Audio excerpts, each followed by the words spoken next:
Kota Ngawi yang berada di Provinsi Jawa Timur terletak pada perbatasan Jawa Timur dan Jawa Tengah. Kota Ngawi memiliki banyak sekali destinasi pariwisata. Namun, ada beberapa situs bersejarah yang jarang terekspos kepada masyarakat, terlebih pada masyarakat Ngawi sendiri. Situs tersebut berada di Kecamatan Greh. Situs pertama berupa makam bersejarah. Menurut narasumber kami yang bernama Kiai Khosim, yang memiliki bukti sejarah tersebut. Mari kita simak penjelasan beliau. Sejarah atau asal-usul dari makam itu bagaimana? Ya awalnya makam itu kan, kalau makam itu kan hanya tanah, ya gundukan tanah gitu kan. Itu sekitar kurang lebih ya sudah 15-an tahun dulu silam. Itu awal dari masjid ini baru berdiri, belum sempurna. Itu guru saya datang sini jam 12 malam. Itu masih di rumahnya bapak saya di sebelah sana. Itu begitu jam masuk di rumah saya itu langsung tanya pada saya, "Nang, di sini ada makam sepuh atau punden?" "Enggak ada, ya, Pak." "Ada." Akhirnya terus, "Sudah, sampean saya tugasan cari. Saya tadi dijumpai di papak di situ di jalan situ. Ini orang dari Mesir, namanya Syekh Muhammad Maulana Mansur Al-Misri. Tadi kenalan dengan saya macam sudah sampean cari gitu kan awalnya. Terus tadi paginya pada subuh setelah jamaah itu saya ngomong dengan jamaah. "Kok Mbah Yai tadi malam begini-gini, mungkin ada kabar." Langsung ini ya rumah ini orangnya bilang ke saya. Itu loh mungkin di sebelah selatan itu dekat tanah saya. Dulu saya pernah bikin rumah di situ. Belum jadi itu setiap malam itu didatangi orang berpakaian jubah-jubah. Akhirnya terus bulan selanjutnya itu karena terus Ramadan, itu saya setiap malam itu dengan santri-santri saya ajak riyadhah di sana. Terus jam 2 malam itu habis tahajud saya ajak ke sana. Gitu. Setelah itu saya beberapa hari itu ada apa istilahnya ya, auranya itu ada. Saya kalau saya maklum saya tidak bisa dengan mata hati belum nembus, tapi aura saya tahu loh, bener ini ada sesuatu yang Luar biasa, luar biasa gitu kan. Akhirnya terus saya tanyakan lingkungan sekitar itu macam itu. Oh ya gini. Kalau malam setiap malam Jumat itu ada masjid di sini ini. Terus akhirnya saya tanyakan punya rumah, punya tanah, tuan tanahnya. "Mbah, gimana tanah Mbah itu?" Kata simbahnya itu ya, "Wah, Mas, aku gak ngerti, Mas. Cuma aku dhisik pernah cari wong-wong ya ngono kuwi." Gitu. Bahasanya orang macam itu kan orang. Wis orang ngono kuwi. Pernah tak tirakati minggu gak nembus gak apa-apane. Cuma cari wong-wong lingkungan cari kuwi enek sing nunggu mbuh aku arti wis sampean tak sarane sampean piye? Terserah sampean kan gitu akhirnya ya. Begitu saya riyadhah di situ, akhirnya ada jalan keluar. Yaitu ada teman saya itu bisa langsung khotbah. Saya panggil, saya suruh datang semua ini, "Mas, datang di rumah saya. Nah, ini ada ini gimana?" Langsung datang situ malam itu datang begitu langsung disambut dengan khodamnya. Di situ ya benar di sini ada mbahnya itu ada, tapi ya, saat ini mbahnya baru pergi. Disuruh nunggu paling 1 jam. Akhirnya ditunggu 1 jam, terus langsung bisa Mbah Wali sudah pulang. Nah, ini dia mengkhotbah. Itu benar beliau dari Mesir. Dan kedatangan di situ itu atas perintah Sunan Kalijaga. Sunan Kalijaga bertepatan itu runtuhnya Majapahit, Prabu Brawijaya kan lari ke Gunung Lawu. Nah itu kan dikejar oleh musuhnya yaitu Raden Udara. Nah itu dikejar dan itu Mbah Wali itu ditugaskan untuk menghadang Raden Udara di sini. Gitu. Sampai ajalnya di situ. Oh, jadi wafatnya di sini langsung dimakamkan di sini juga. Itu beserta ya taruhlah anak buahnya yang 4 itu di situ itu. Dan itu pun secara nasab itu adalah putu dari Mbah Maulana Malik Ibrahim. Beliau itu yang istilahnya jadi ketuanya pimpinan kan Syekh Muhammad Mansur Al-Misri itu. Dan ya jelas kan juga punya calonlah anak buah atau pengikutnya kan di situ. Di situ ada yang 1/4 yaitu Syekh Maulana Muhammad Al-Mu'ti, Syekh Maulana Sayyid Bakir, Syekh Maulana Sayyid Ngalawi, Syekh Maulana Said Ahmad Muhammad.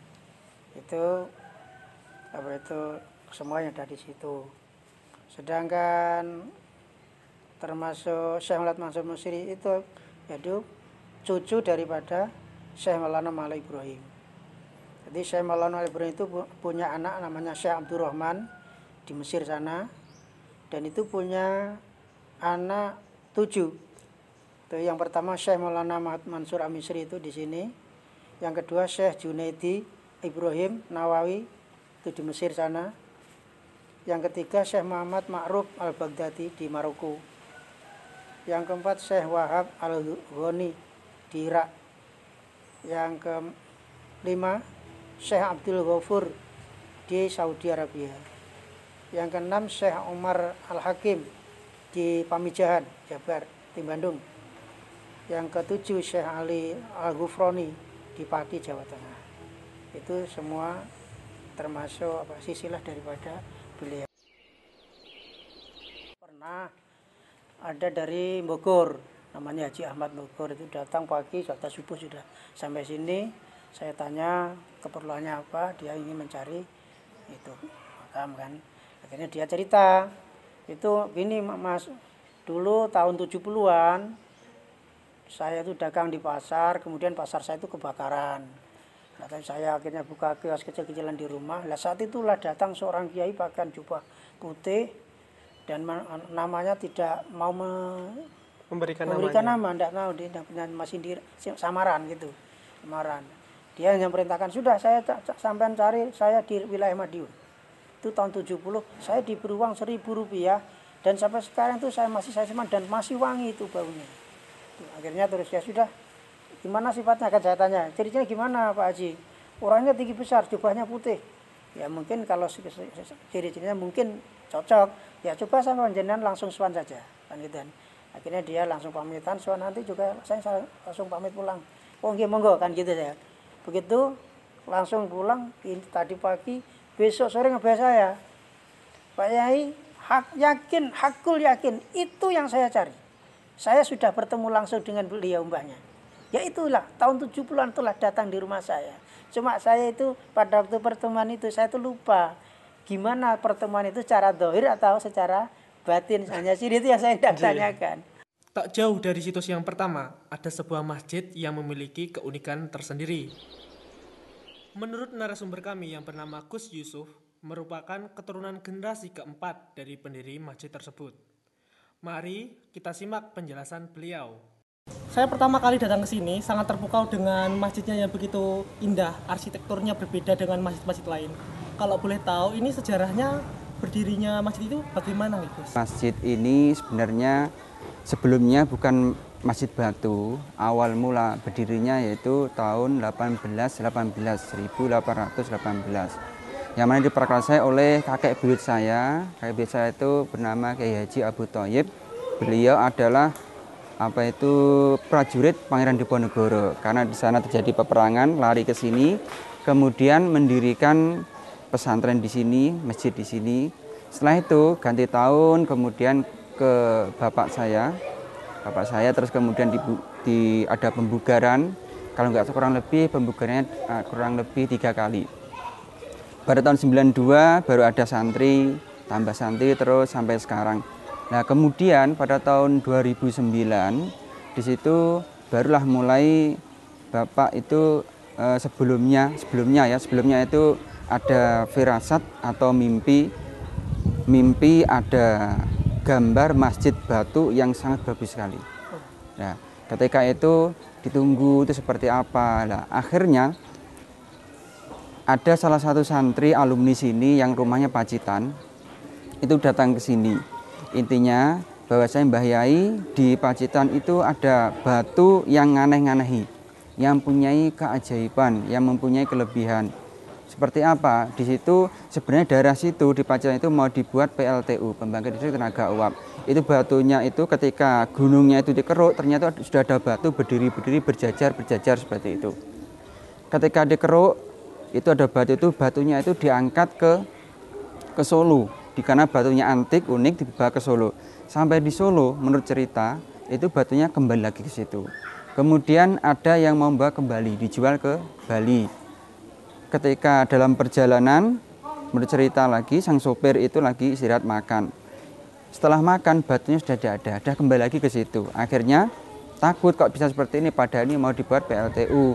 Kemudian santri tadi sowan ke bapak, ke Mbah Yai, intinya menceritakan seperti itu. Wah, langsung Mbah Yai ingat ke firasatnya tadi, mimpinya. Wah, itu kayaknya memang masjid batu yang diimpikan ke saya.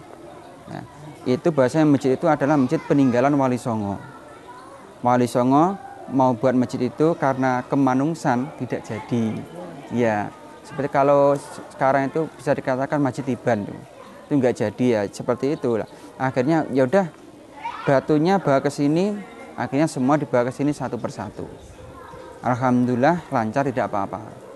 Nah, setelah itu memang di sini jumlah batunya ini kurang lebih ada yang sudah berdiri ya. Ada 43 batu. Ya batu panjang nih Gus. Iya, yang batu panjang itu ada 43 batu.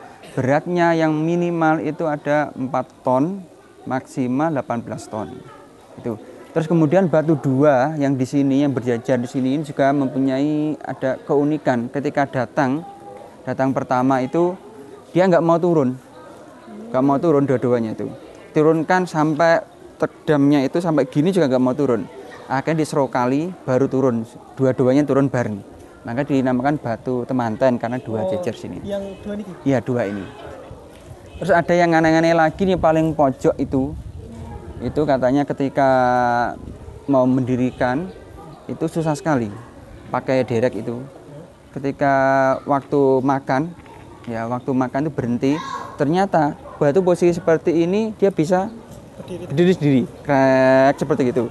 Padahal batu posisi seperti ini itu termasuk salah satu kanan-kanan yang ada di sini, dan masih banyak kanan-kanan lainnya lagi. Di sini batunya itu ada 43 batu tadi ya, kurang lebih seperti itu. Ini semuanya batu akik kayak ini ya. Kalau dipoles bisa jadi akik.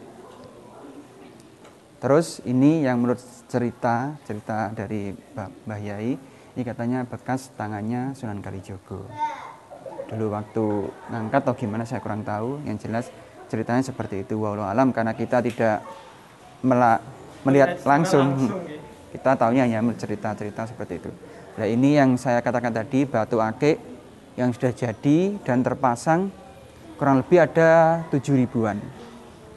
7.000-an batu akik. Yang saya ceritakan tadi ini adalah batu akik merah yang beratnya kurang lebih 10 ton 9 kuintal kalau nggak salah. Ini kalau dibuat akik udah jadi berapa ribu akik. Ini memang semuanya dari Pacitan. Dulu di Batu ini kan tahun 2009.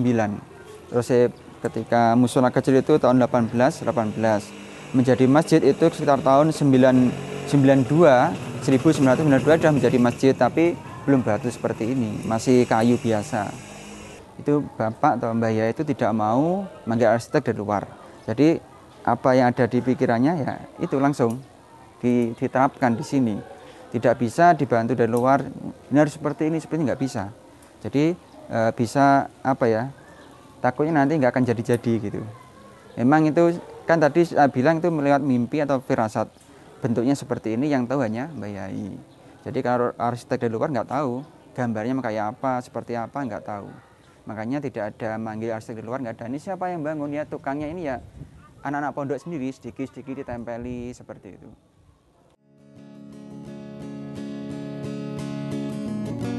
Untukmu kota ramah, bumi kelahiranku, selalu ada cerita di setiap sudut kota.